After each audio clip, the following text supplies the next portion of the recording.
ఏంది దాదాపు చదువుకున్న వాళ్ళు గూడా ఇందులో డబ్బులు పెట్టినట్టు తెలుసు. ఎందుకు చదువుకున్న వాళ్ళు గూడా అంత తొందర ఎట్లా మోసపోయారని అసలు ఏం జరిగింది? అంటే మేము యాక్చువల్‌గా నమ్మినామన్న. ఎట్లా నమ్మినామంటే వాళ్ళు వేరే వోళ్ళు కాదు గదా! మా ఊరోళ్ళు. చిన్నప్పటి నుంచి మా మధ్యల పెరిగినోళ్ళు, మా దగ్గరోళ్ళు, మా పాలోళ్ళు అని జెప్పేసి నమ్మేసి ఇచ్చినామన్న. హ్మ్. ఇప్పుడు వేరే కొత్తోళ్ళెవరో ఎక్కడి నుంచో వచ్చి ఇట్లా మీకు రూ. 10 ఇంట్రెస్ట్ ఇస్తాము అది ఇది అంటే మేము ఇయ్యం గదన్న. హ్మ్. ఊరోళ్ళు, మనోళ్ళు అని జెప్పేసి ఆ నమ్మకంతోని ఇచ్చినామన్న హ్మ్. మేము. హ్మ్. మేము నమ్మకంతోని ఇచ్చినప్పుడు ఇచ్చినట్టే వాళ్ళు 1 మంత్, 2 మంత్స్ మాకు రిటర్న్ గూడా అట్లా ఇచ్చారు. అంటే హ్మ్. ఒక 10,00,000 ఇస్తే 1,00,000 పర్ మంత్ అట్లా ఇచ్చారు. ఒక 2 హ్మ్. మంత్స్ అట్లా ఇచ్చారు. హ్మ్. కాబట్టి మేమింక మా చుట్టాల దగ్గర నుంచి గూడా మేము తీసుకొచ్చి హౌస్ లోను, గోల్డ్ లోను, హ్మ్. దాని తర్వాత పొలాల మీద కిరాప్ లోను హ్మ్. ఇవి అన్నీ తీసుకొచ్చి ఇవ్వడం జరిగిందన్న. హ్మ్. అది. అంటే దీనికి సంబంధించి నిజంగా ఒక్క ఊరు గారు కాబట్టి, ఒక్కటే ఊర్లో పెరిగిండు గాబట్టి నమ్మిర్రు. అంటే అతను అవును. గూడా పెద్ద పెద్ద గోల్డ్ చైన్‌లు, అవును. ఫార్చునర్ కార్‌లేసుకొని వచ్చేసరికి మా ముందే పెరిగి చాలా డబ్బులు హ్మ్. సంపాదించాడని చెప్పి చాలా మంది నమ్మి మోసపోయారు. ఇప్పుడు ఏందన్న మరి పరిస్థితి చాలా మంది చాలా డబ్బులు పెట్టిర్రు. ఒక్కొక్కళ్ళు అప్పులు చేసి కొందరు వాళ్ళ యొక్క వెహికల్స్ గూడా తాకట్టు పెట్టి తీసుకొచ్చినామని చెప్తున్నారు. అవును. పరిస్థితి ఏంది మరి వాళ్ళది? నాకు గూడా 2 వెహికల్స్ ఉన్నాయి. 2 వెహికల్స్ మీద లోన్ తీసుకున్నాను. హ్మ్. 2 ఇల్లులు మీరు చూసుకోవచ్చు. ఈ హ్మ్. ఇల్లు, ఆ ఇల్లు ఈ రెండిట్లో ఇళ్ళ మీద గూడా నేను లోన్‌లు తీసుకున్నాను. హ్మ్. లోన్‌లోళ్ళు గూడా మొన్న వచ్చి తాళాలేసి సామాన్లు మొత్తం బయట పెట్టిర్రు. హ్మ్. మొత్తం బయట పడేసిర్రు. హ్మ్.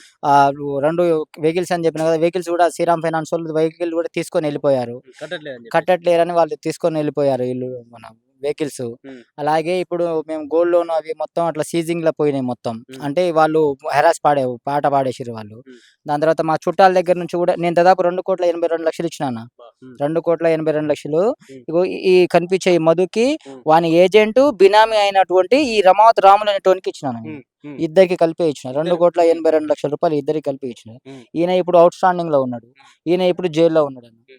అది. హ్మ్. ఈ మా చుట్టాల దగ్గర వాళ్ళకి నేను ఇచ్చినట్టు వాళ్ళు నాకు ప్రామిస్ చేసి ఇచ్చిన నోట్ గూడా ఉంది. 2,10,00,000కి హ్మ్. ఇదొక పేపరు. ఓకే. 42,00,000కి ఇంకొక పేపర్ ఉంది. ఒక్క నిమిషం అన్న. హ్మ్. ఇగో 42,00,000కి హ్మ్. ఇది ఇంకో పేపర్ అన్న. ఓకే.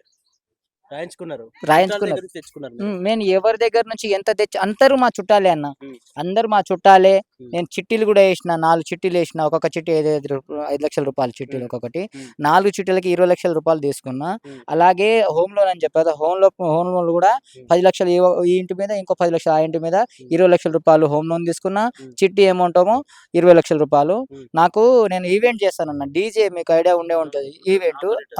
ఆపరేటర్ కాదు. ఈవెంట్స్ అంటే నాకు ఆహా! ఓకే. మొత్తం వెహికల్ అదంతా ఓకే. ఉండేది. నాకాడ ఒక 10 మందికి నా కింద పనిచేసేటోళ్ళు. హ్మ్. ₹40,00,000 నాది వెహికల్ గాని, ఆ సెటప్, జనరేటర్ అదంతా. ఒక హ్మ్. ఈవెంట్ చేస్తే నేను ఒక ₹1,00,000 సంపాదించేటోడిని హ్మ్. అప్పట్ల. హ్మ్. ఆ డీజే సామాను గూడా అమ్మేసి, హ్మ్. ఆ డబ్బులు గూడా వీళ్ళకే ఇచ్చినన్న. హ్మ్. అది ₹40,00,000 దానివి. అవి హ్మ్. గూడా వీళ్ళకే ఇచ్చిన. హ్మ్. నేను అప్పు తీసుకుంది మొత్తం గూడా అన్న హ్మ్. ₹1,59,00,000 అప్పు తీసుకున్నా. మొత్తం చుట్టాల దగ్గరనే. మొత్తం చుట్టాలు. ఈ హ్మ్. మున్ని అనేటోడు మా పిన్ని కొడుకు, మా తమ్ముడు హ్మ్. 9,00,000 ఇచ్చిండు. హ్మ్. డాకు మా బాబాయ్ 20,00,000 ఇచ్చిండు. సరోజ మా మేనత్త 18,00,000 ఇచ్చింది. హ్మ్. గోవిందు మా పెదనాన్న 40,00,000 ఇచ్చిండు. హ్మ్. జ్యోతి మా మేనత్త చిన్నత్త హ్మ్. ఆమె 2,00,000 ఇచ్చింది. హ్మ్. రాజమ్మ ఈ చిన్నత్త వాళ్ళ కజిను. హ్మ్. ఆమె 3,00,000 ఇచ్చింది. ఇట్లా నాగేష్ అని జెప్పేసి ఈయన మా మేనమామ. హ్మ్. పడమటి తండ పైన హ్మ్. తండనే. హ్మ్. ఈయన 8,00,000 ఇచ్చాడు. హ్మ్. శ్రీధర్ అని మా ఫ్రెండు ఆయన హ్మ్. 7,00,000 ఇచ్చిండు. భోజి హ్మ్. అని మా ఫ్రెండు 5,00,000 ఇచ్చిండు. హ్మ్. నారాయణ అని జెప్పేసి మా మామ ఆయన గూడా 10,00,000 ఇచ్చిండు. వినోద్ అని జెప్పేసి మా ఫ్రెండ్ డీజే అని చెప్పాను గదా! హ్మ్. ఆ డీజే‌ల ఆ దోస్తానం ఆయన. హ్మ్. ఆయన 10,00,000 ఇచ్చిండు. హ్మ్. హాతీరామ్ అని జెప్పేసి మా అన్న ఈ పైతన్ననే. ఆయన 5,00,000 ఇచ్చిండు. బిట్టు అని జెప్పేసి ఆయన ఒక 5,00,000 అట్లా నేను మొత్తం ₹1,59,00,000 మా చుట్టాల దగ్గర నుంచి, మా ఫ్రెండ్స్ దగ్గర నుంచి తీసుకొచ్చి వీళ్ళకిచ్చానన్న. అంటే వాళ్ళకేమని జెప్పిరన్న డబ్బులు దాదాపు చిన్న అమౌంట్ గాదు. ఇది 10,00,000, ఆ! 20,00,000 చొప్పున తెచ్చిర్రు. అంటే వాళ్ళు ఏ విధంగా నమ్మిర్రు మిమ్మల్నే నమ్మిర్రా? వాళ్ళు గూడా ఏందనంటే, అరే! ఈ మధు వ్యవస్థ నడుస్తుంది. ఈ బాలాజీ వ్యవస్థ నడుస్తుంది. హ్మ్. వాళ్ళకెందుకు ఇయ్యాలి నేను డైరెక్ట్ మా మా మా అంటే నేను వాళ్ళ రిలేషన్ గదా! మా వోనికి ఇస్తే వాని ద్వారా అని జెప్పేసి వాళ్ళు నాకిచ్చారు. వాళ్ళ హ్మ్. దగ్గర నుంచి నేను తీసుకొని వీళ్ళకిచ్చినా అన్న. హ్మ్. అట్లా. ఇప్పుడేందన్న పరిస్థితి ఆయన కూడా జైల్‌లో ఉన్నాడు. బాలాజీ ఇంకా ఎక్కడ కూడా కనిపించని పరిస్థితి. వాళ్ళేమో డూప్లెక్స్ బంగాలు వాళ్ళ ఇల్లు కూడా చూస్తా ఉంటే కూడా హైదరాబాద్‌లో కూడా అంత మంచి ఇల్లుండయి. అంత మంచి ఇల్లు కట్టుకున్నారు. మంగ్లీయే ఇన్వాల్వ్ ఉంది అని చెప్పేసి రకరకాల ప్రచారాలు జరుగుతాయి. మీరెప్పుడైనా మంగ్లీని చూసిర్రా? నిజంగా మంగ్లీ చూషినా. ఇన్వాల్వ్ అయిందా ఇందులో? హ్మ్. చూషినాను. హ్మ్. మంగ్లీని జూషినా. మంగ్లీ ఒక 7 మంత్స్ బ్యాక్ అదే మధు వాళ్ళ ఇల్లు మీకు చూసి హ్మ్. ఉంటారు. ఆ మధు వాళ్ళ ఇంటికి నైట్ 12:00 వచ్చింది. ఆమెకు ఫుడ్ గూడా అరేంజ్ చేసింది నేనే అన్న.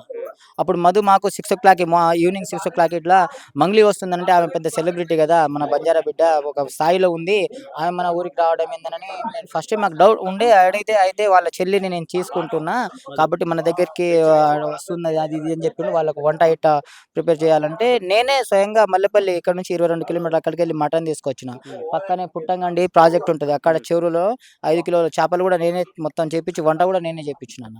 కానీ మంగ్లీతో మాట్లాడనివ్వలే, మంగ్లీ అంత దూరం ఉంటే మమ్మల్ని అక్కడ ఉంచేటోడు మధు, ఆమెతో మమ్మల్ని మాట్లాడనివ్వలేదు. అంటే ఇక్కడ చాలా సార్లు మంగ్లీ కూడా ప్రెస్ మీట్ పెట్టి అసలు మధుతో సంబంధం లేదు నాకు, మధు ఎవరు కూడా తెలియదు, మేము అసలు ఇన్వాల్వ్ కాలేదు, నా తమ్మునికి కావాలని రేకించాలని చూస్తున్నారు అని చెప్పి మాట్లాడుతారు. అది తప్పనా? అది తప్పు. అసలు ఇన్వాల్వ్‌మెంట్ లేకపోతే అర్ధరాత్రి 12 గంటలకి ఆమె ఇక్కడ ఎందుకొస్తది?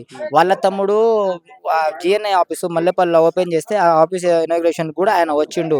చాలా సార్లు మధుతో పాటే శివ చౌహాన్ అనేటోడు వీళ్ళ మంగ్లీ వాళ్ళ తమ్ముడు, ఆయనతో పాటు చాలా సార్లు మాకు కనిపించిండు. ఆయన కూడా బిజినెస్ మీటింగ్స్ అని చెప్పేసి మాకు మోటివేషన్ కూడా చాలా సార్లు ఇచ్చిండు ఆయన. ఇన్వెస్ట్ చేయండి, ఏంది కాదు మేము ట్రేడింగ్ చేస్తున్నాము, దాని తర్వాత రియల్ ఎస్టేట్ వ్యాపారాలు చేస్తున్నాము, మాకు సిమెంట్ ఫ్యాక్టరీలు ఉన్నాయి, ఇట్లా మీరు పెట్టండి పెట్టుబడులు, ఏమి ఇబ్బంది లేదు, మీరు బాగుపడతారు, మంచి పై స్థాయిలో మా హోదాకు వస్తారని చెప్పేసి మమ్మల్ని నమ్మించి చాలా సార్లు మేము చూసినాం. ఇక్కడ అడ్వకేట్ సుబ్బు మీకు ఐడియానే ఉండొచ్చు, మీ తరపున పోరాటం చేస్తా ఉన్నాడు, ఆ వ్యక్తి కావాలనే బిగ్ బాస్ పోవాలని చెప్పేసి ఫేమస్ కోసం ట్రై అవుతుంది, వీళ్ళంతా బాధితులు కాదు పేడ ఆర్టిస్ట్ అంటూ రకరకాలుగా మాట్లాడుతున్నారు. అన్న మీరు స్వయంగా చూస్తురన్న, ఇప్పటికి ఇక్కడ దాదాపు ఒక 3 నుంచి 400 మంది మార్నింగ్ నుంచి, అంటే మీరు చూడండి మళ్ళా 3 నుంచి 400 మంది అందరు అన్న, ఒక్కళ్ళిద్దరు పేడ్ హాస్టల్ వాళ్ళన్న, పేడ్ హాస్టల్ మేము ఇచ్చిన వాళ్ళు, మేము తీసుకున్న వాళ్ళు వాళ్ళు, అది అందరికీ తెలుసు. మేము ఇచ్చింది ఆధారాలతో సహా చూపిస్తున్నాం కదన్న. పేడ్ ఆర్టిస్ట్ ఎట్లా అవుతారన్న? ఆయన 100కు 100 సార్లు సుబ్బారావు అడ్వకేట్ సార్ చాలా మా గురించి చాలా పోరాడుతుండు, ఆయన జెన్యూన్ అన్న. వీళ్ళందరూ వీరు పేడ్ ఆర్టిస్ట్ అన్న.